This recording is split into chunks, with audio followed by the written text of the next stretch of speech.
Welcome back dear viewers. आज को जो हमारा वीडियो है इसमें हम बात करेंगे oogenesis के बारे में। तो oogenesis एक ऐसा प्रोसेस होता है जिसमें डिप्लॉयड जर्मिनल सेल से हैप्लॉयड ओवा की फॉर्मेशन होती है। यह प्रोसेस होता है फीमेल की ओवरी में।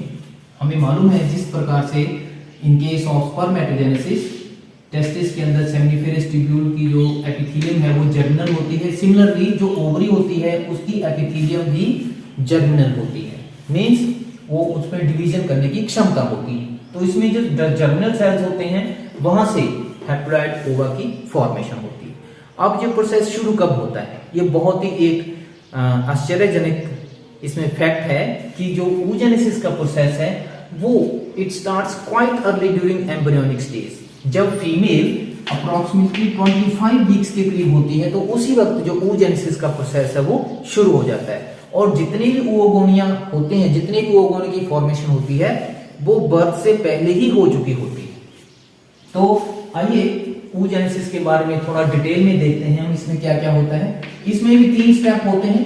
जो पहला स्टेप है that is multiplication phase. Multiplication phase जैसा नाम वैसा काम। इसमें क्या होता है कि जो some cells from the germinal epithelium which are larger in size they act as germ cells, germ mother cells. वहां में उसमें जर्म मदर सेल में माइटोसिस होती है। यहां पर अब आपने ये ध्यान देना है कि इसमें माइटोसिस होती है और माइटोसिस होने के बाद बहुत सारे large number of diploid oogonia की फॉर्मेशन होती है। ये oogonia जो है वो डिप्लॉयड होते हैं। फिर क्या होता है उसमें जब बहुत सारी oogonia की फॉर्मेशन हो जाती है तो oogonia जो है वो they get arranged in multicellular masses.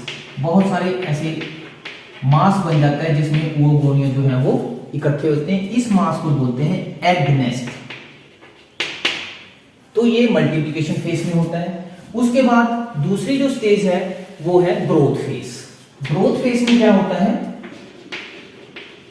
Growth phase में जो एग नेस्ट होता है, एक एग नेस्ट से जो एक oogonia होता है वो फंक्शनल होता है और उसको हम बोलते हैं प्राइमरी oocyte। बाकी जितने भी सेल्स हैं वो इसके इर्द गिर्द एक लेयर की फॉर्मेशन करते हैं जिसको बोलते हैं follicular sheath. Follicular sheath, follicular sheath containing primary oocyte is known as primary follicle. ये आपने याद रखना है कि प्राइमरी फॉलिकल क्या होता है।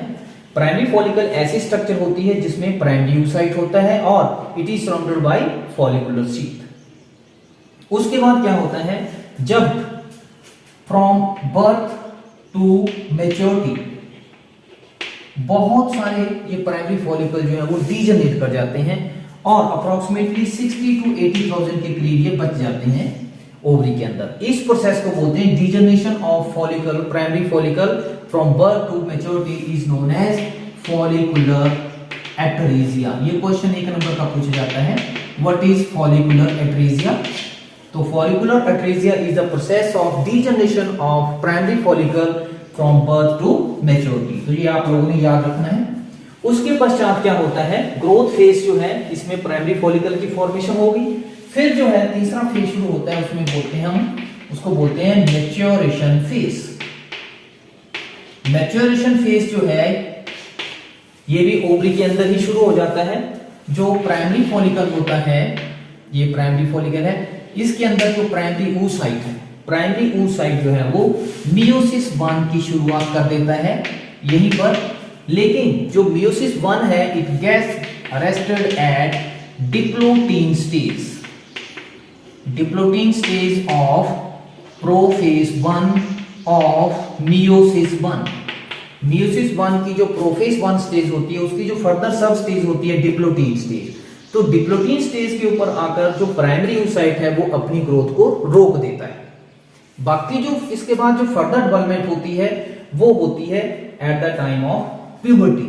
बर्थ हो जाता है बेबी का, उसके बाद जब वो प्यूबर्टी में एंटर करती है तो जो प्राइमरी oocyte है इट रिज्यूम्स इट्स ग्रोथ। फिर उसमें क्या होता है, उसमें बहुत सारी चेंजेस होती है। जो फॉलिकुलर शीथ है इसके सेल्स में बहुत सारी चेंजेस होती हैं और इसमें चेंजेस होने के बाद जो प्राइमरी फॉलिकल है it gets converted into secondary follicle. फिर उसके पश्चात एक इसमें कैविटी की फॉर्मेशन होती है जिसको एंट्रम बोलते हैं।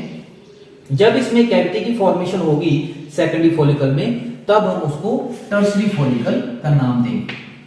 इन द मीन टाइम जब ये बाहर चेंजेस होती हैं तो जो प्राइमरी oocyte होता है ये अपनी मियोसिस 1 कंप्लीट कर लेता है। मियोसिस 1 जो है वो कंप्लीट हो जाती है। मियोसिस 1 कंप्लीट होने के बाद जो प्राइमरी oocyte है it gets converted into secondary oocyte और ये साथ में एक पोलर बॉडी की फॉर्मेशन करता है। पोलर बॉडी जो है वो स्मॉल साइज स्ट्रक्चर होती है और फिर जो सेकेंडरी oocyte है ये further it enters into meiosis 2। जब ये मियोसिस 2 में एंटर करता है, लेकिन ये मियोसिस 2 जो है वो उसको कंप्लीट नहीं करता।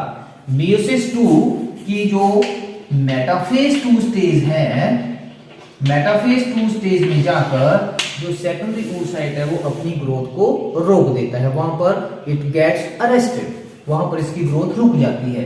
अब इसके बाद जो फर्दर ग्रोथ है वो तभी होगी after the entry of sperm. जो स्पर्म की एंट्री है दैट इज अ स्टिमुलस, इसके लिए वो स्टिमुलस है।